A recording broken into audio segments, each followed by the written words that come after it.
नमस्कार। आज एक कहानी सुनाते हैं, इतिहास की एक सच्ची कहानी। एक ऐसे लड़के की जिसकी सच्चाई और सिद्धांतों का इम्तिहान बहुत ही छोटी सी उम्र में हो गया था। और जानते हैं, इसी इम्तिहान ने उसकी पूरी जिंदगी की दिशा ही बदल दी। ये कहानी सिर्फ एक घटना के बारे में नहीं है, बल्कि उस हिम्मत और उसूलों की है जो एक लड़के को सबसे अलग, सबसे खास बनाते थे। तो कौन था ये लड़का और क्या थी उसमें ऐसी बात जो उसे इतना अलग बनाती थी? चलिए जानते हैं। तो आखिर क्या खास था इस लड़के में? सबसे पहली बात, वो कमाल का इंटेलिजेंट था। जब पढ़ने बैठता था ना, तो बस दुनिया जहान भूल जाता था। एकदम फोकस्ड, जो कह दिया सो कह दिया। अपनी बात से टस से मस नहीं होता था। और झूठ, अरे झूठ तो जैसे उसकी डिक्शनरी में था ही नहीं।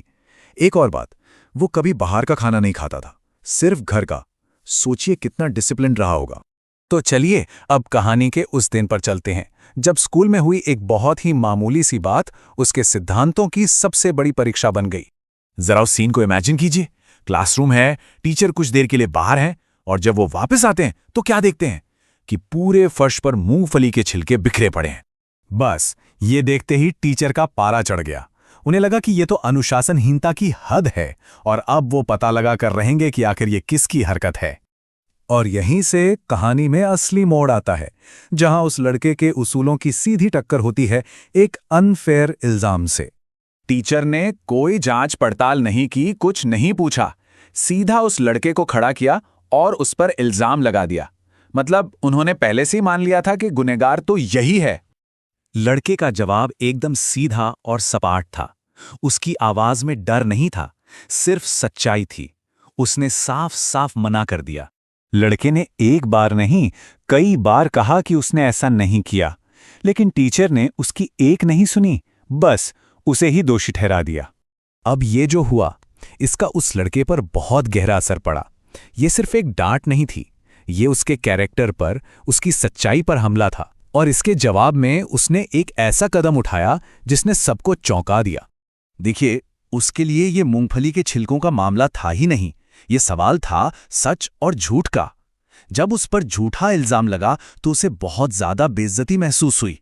ये उसके लिए बर्दाश्त से बाहर था। जी हां, उसने अपमान सहने से बेहतर समझा कि वो स्कूल ही छोड़ दे। ये दिखाता है कि उसके लिए सच और स्वाभिमान पढ़ाई से भी ज्यादा जरूरी थे। जब टीचर उसे वापस बुलाने उसके घर पहुंचे तो जानते हैं उस लड़के ने क्या कहा? उसने कहा, मैं ऐसे स्कूल में नहीं पढ़ सकता जहां सच की कोई इज्जत ही ना हो। ये शब्द किसी बच्चे के नहीं थे, ये एक ऐसे इंसान के थे जिसके सिद्धांत चट्टान की तरह मजबूत थे। लड़के के मुंह से ये बात सुनकर उन टीचर को अपनी गलती का एहसास हुआ। उनका सिर शर्म से झुक गया। उन्हें समझ आ गया कि उन्होंने किसी आम बच्चे पर नहीं, बल्कि एक असाधारण चरित्र पर शक किया था। तो चलिए अब कहानी के उस हिस्से पर आते हैं जो इस पूरी घटना को और भी ज्यादा खास बना देता है। तो कौन हो सकता है वो लड़का जिससे अपना सम्मान अपनी पढ़ाई से भी ज्यादा प्यारा था? कोई अंदाजा? जी हां, ये लड़का कोई और नहीं, बल्कि हमारे महान स्वतंत्रता सेनानी लोकमान्य बाल गंगाधर तिलक थे। वही तिलक जो जिंदगी भर अपने स्वाभिमान और निडरता के लिए जाने गए। तो ये कहानी हमें बताती है कि लोकमान्य तिलक का जो फौलादी चरित्र था ना, वो बचपन से ही था। जरा सोचिए, जो बच्चा एक टीचर के गलत फैसले के सामने नहीं झुका, वो बड़ा होकर दुनिया की सबसे बड़ी सल्तनत ब्रिटिश साम्राज्य के सामने कैसे झुकता? बिल्कुल नहीं झुका। और आखिर में ये कहानी एक सवाल भी छोड़ जाती है कि क्या हमारे सिद्धांत, हमारे उसूल इतने मजबूत हैं